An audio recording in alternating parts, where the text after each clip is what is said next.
Hey guys, welcome back to Vince-Vell Customs. Today I recently finished up two heads for Hot Toys figures of Rick from Walking Dead. Now, basically since I had the two heads, I was painting up for somebody and came up with the idea of painting one regular head and another one kind of like bruised up and beaten. So I went online, I found two pictures of Rick, and basically what I tried to do was follow the colors of the face, the hair, and the specific look of each one. So the one on the left is basically like Rick all beat up or bloody and kind of bruised. So I was trying to follow the pictures much as possible, from everything from the skin tones to the way the beard was colored, the eyes, and how he was bruised. So as you can see, basically he's got the bruise up here, and then a little bit of bruising around in there, some blood on the lip, and basically the bruising over here, which was kind of in the picture like really all red and around. Well, whether it was bruising or kind of blood just on the face, I just followed as much as possible.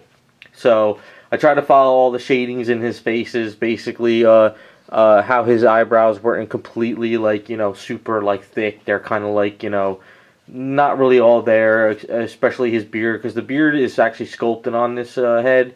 So I kind of had to follow that as much as possible, not making it just specifically just like a black brush on it, just kind of doing some colors, because he got some kind of like whites and stuff like that. So really try to follow as much as possible. I don't know if the camera's picking it up at all, but I'm just explaining basically how I went about it.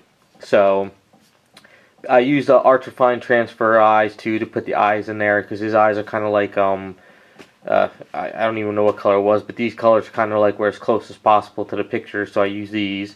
And basically on this head is just a regular paint up, but what I tried to do is get all the colors where he had some more a little bit reds around the cheeks and on the nose, and other areas he didn't, where this was kind of like white up there and over in here and a little bit darker.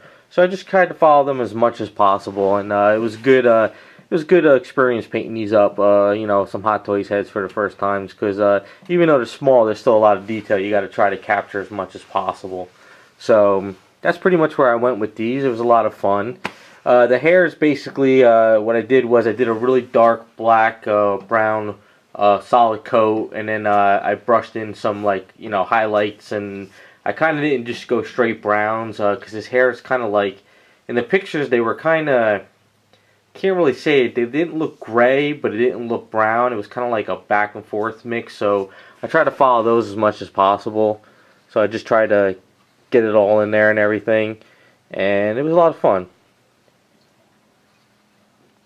And I tried to follow where his beard, scruff ended and started, and kind of had to try to blend in from the hair going into it on each one, because it didn't really just stop. It kind of went down and it blended in around. So that's what I tried to do as much as possible. And it was a lot of fun. So hopefully you guys like the way they came out. Just trying new things. Different setups and different paint ups, different statues, and different scales. So it was a lot of fun. Hopefully you guys like the way they came out, and we'll see you next time.